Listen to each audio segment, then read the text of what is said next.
कहते हैं देवों के देव महादेव यानी कि भगवान शिव की भक्ति करने वाले प्रत्येक व्यक्ति को संसार की सभी वस्तुएं प्राप्त हो सकती हैं। शिव जी अपने भक्तों की समस्त मनोकामनाएं पूरी कर देते हैं। हमारे शास्त्रों में बहुत से पुराण लिखे गए हैं, जिनमें से एक बहुत ही प्रमुख पुराण है शिव पुराण। शिव पुराण के अनुसार नियमित रूप से शिवलिंग का पूजन करने वाले व्यक्ति के जीवन में दुखों का सामना करने की शक्ति प्राप्त होती है। इस संसार में रहने वाले प्रत्येक मनुष्य की बस यही कामना होती है कि उसे जीते जी हर प्रकार के सुख प्राप्त हो और मरने के पश्चात मोक्ष की प्राप्ति हो, पर सभी के साथ ऐसा नहीं हो पाता है। जीते जी तो दुख मिलते ही हैं और मरने के उपरांत भी मोक्ष प्राप्ति नहीं हो पाती।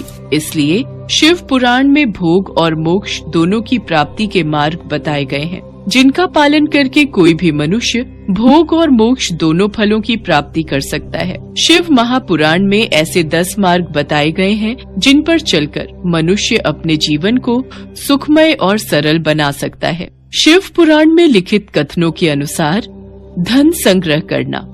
धन हमेशा सही रास्ते पर चलकर कमाना चाहिए और उसका संग्रह करना चाहिए। अपने धन को 3 भागों में बांटना चाहिए, जिसमें पहला भाग धन वृद्धि में यानी कि धन को जोड़ने में, धन का दूसरा भाग धार्मिक और परोपकारिक कार्यों में लगाना और धन का तीसरा भाग अपने जीवन यापन में खर्च करना। क्रोध का त्याग।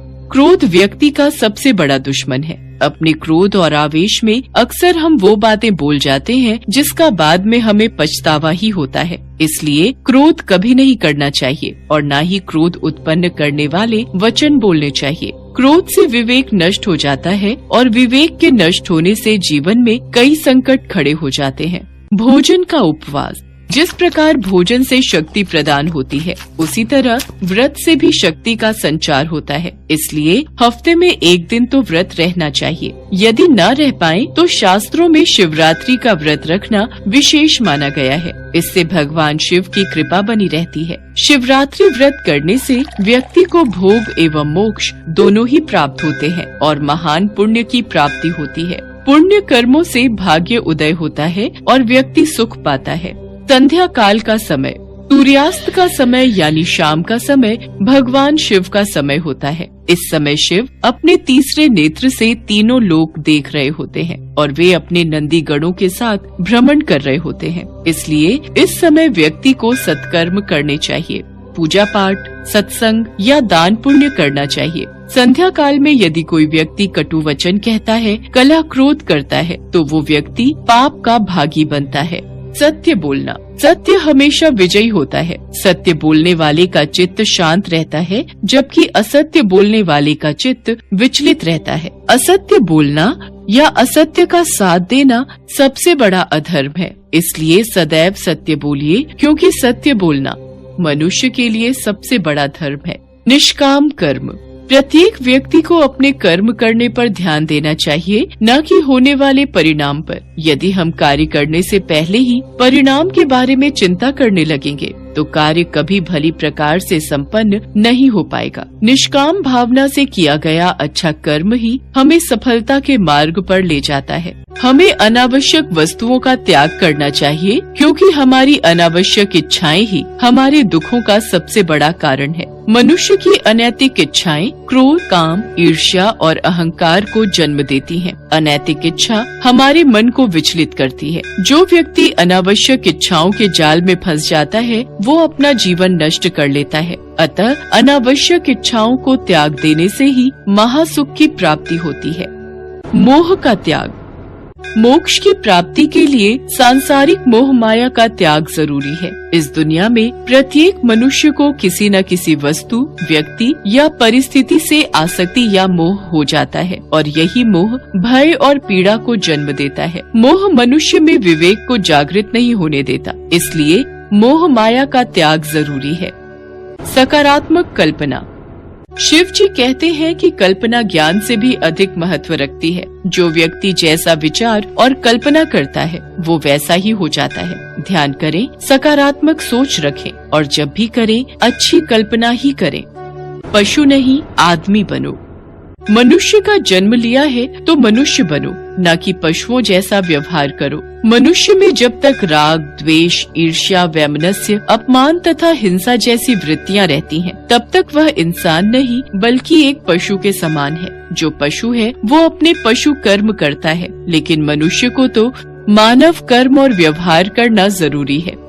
यदि व्यक्ति शिव पुराण में लिखी इन बातों पर अमल करने लगे तो भगवान शिव का आशीर्वाद सदैव उस व्यक्ति के ऊपर बना रहता है और उस व्यक्ति का जीवन सफल हो जाता है और अंत में मनुष्य को मोक्ष की प्राप्ति होती है।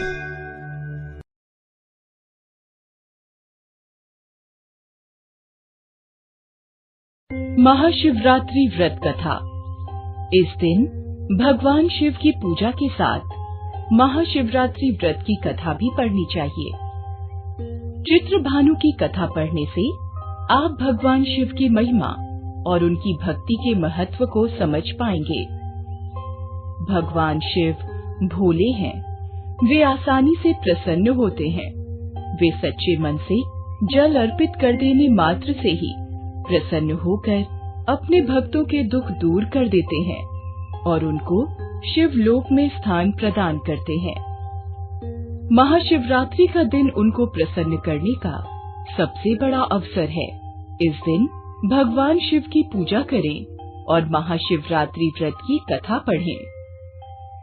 महाशिवरात्रि व्रत कथा। शिव पुराण के अनुसार एक समय में चित्रभानु नामक शिकारी शिकार करके अपने परिवार का पालन पोषण करता था। उस पर साहूकार का कर्ज था। समय से कर्ज चुकता न करने के कारण साहूकार ने उसे बंदी बना लिया। उस दिन शिवरात्रि थी। दिन भर उसने भूखे प्यासे रहते हुए भगवान शिव का स्मरण किया और दिन गुजर गया। शाम को साहूकार ने उसे कर्ज चुकाने के लिए अलग से एक दिन का समय दिया और चित्रभानु को छोड़ दिया। तब चित्रभानु भूख प्यास से व्याकुल होकर जंगल में शिकार खोजने लगा। देखते देखते शाम और फिर रात हो गई। तब वह एक तालाब के पास बेल के पेड़ पर चढ़ गया और रात बीतने की प्रतीक्षा करने लगा। उस बेल के पेड़ के नीचे शिवलिंग था। चित्रभानु अनजाने में बेलपत्र तोड़कर नीचे गिरा रहा था, जो शिवलिंग पर गिर रहे थे। इस प्रकार संयोगवश वह दिन भर भूखा प्यासा रहा, जिससे उसका व्रत हो गया और शिवलिंग पर बेलपत्र गिरने से उसकी शिव आराधना भी हो गई। रात बीतने पर एक गर्भिणी हिरनी तालाब किनारे पानी पीने आई। तब वह धनुष बाण से उसका शिकार करने के लिए तैयार हो गया। उस हिरनी ने चित्रभानु को देख लिया। उसने शिकारी से कहा कि वह गर्भवती है, जल्द ही प्रसव करेगी, कि तुम एक साथ 2 जीव हत्या करोगे, जो ठीक नहीं है। हिरनी ने शिकारी को वचन दिया कि वह बच्चे को जन्म देकर आएगी, तब शिकार कर लेना। इस पर शिकारी ने उसे जाने दिया। इस दौरान प्रत्यंचा चढ़ाने तथा ढीली करते समय कुछ बेलपत्र शिवलिंग पर गिरे। इससे प्रथम प्रहर की शिव पूजा हो गई। कुछ समय बाद एक और हिरनी वहां से जा रही थी। तब शिकारी खुश होकर उसके शिकार के लिए तैयार हो गया। तब हिरनी ने उससे निवेदन किया कि हे शिकारी, मैं थोड़ी देर पहले ऋतु से निवृत्त हुई हूँ, कामातुर विरहिणी हूँ, अपने प्रिय की खोज में भटक रही हूँ। मैं अपने पति से मिलकर शीघ्र ही तुम्हारे पास आ जाऊंगी। तब शिकारी ने उसे जाने दिया। चित्रभानु शिकार न कर पाने से चिंतित था। रात्रि का आखिरी पहर बीत रहा था। इस बार भी कुछ बेलपत्र टूटकर शिवलिंग पर गिरे, जिससे दूसरे प्रहर की भी पूजा हो गई। तभी एक दूसरी हिरनी बच्चों के साथ वहां से जा रही थी। तब चित्रभानु ने उसका शिकार करने का निर्णय लिया। तब हिरनी ने उससे कहा, हे शिकारी, मैं इन बच्चों को इनके पिता के हवाले करके लौट आऊंगी। इस समय मुझे मत मारो। इस पर शिकारी ने कहा कि वह मूर्ख नहीं है। इससे पहले अपने 2 शिकार छोड़ चुका है। उसका परिवार भूख प्यास से तड़प रहा होगा। तब हिरणी ने कहा, मेरा विश्वास करो, मैं इन्हें इनके पिता के पास छोड़कर तुरंत लौटने की प्रतिज्ञा करती हूँ। ऐसे करते हुए सुबह हो गई और अनजाने में ही शिकारी की शिवरात्रि की पूजा हो गई। उपवास और रात्रि जागरण भी हो गया। इसी बीच एक हिरण वहां से जा रहा था। तब शिकारी ने इसका शिकार करने का निश्चय कर लिया।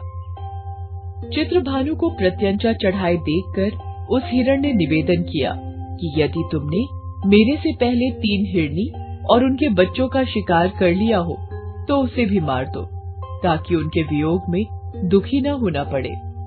अगर उनको जीवन दान दिया है तो कुछ समय के लिए उसे भी जीवन दान दे दो। उनसे मिलकर वह दोबारा यहाँ आ जाएगा। हिरण की बातें सुनकर शिकारी के मन में रात का पूरा घटनाक्रम सामने आ गया। उसने सारा घटनाक्रम हिरण को बताया। तब हिरण ने कहा कि वे तीनों हिरनी उसकी पत्नियां हैं। जिस प्रकार वे तीनों प्रतिज्ञाबद्ध होकर गई हैं, उसकी मृत्यु से वे अपने धर्म का पालन नहीं कर पाएंगी। जिस प्रकार तुमने उन पर विश्वास करके उन्हें जाने दिया, वैसे ही उसे भी जाने दो। वह अपने परिवार के साथ जल्द ही यहाँ उपस्थित हो जाएगा। चित्रभानु ने उसे भी जाने दिया। शिवरात्रि व्रत और पूजा होने से उसका मन निर्मल हो गया। उसके अंदर भक्ति की भावना जागृत हो गई। कुछ समय बाद वह हिरण अपने दिए वचन के कारण अपने परिवार के साथ शिकारी के सामने उपस्थित हो गया। उन जीवों की सत्यता, सात्विकता एवं प्रेम भावना को देखकर चित्रभानु को आत्मग्लानि हुई। उसने हिरण परिवार को जीवन दान दे दिया। अनजाने में ही सही, शिवरात्रि का व्रत करने से चित्रभानु को मोक्ष मिला। मृत्यु के बाद शिवगण उस शिकारी को शिवलोक ले गए।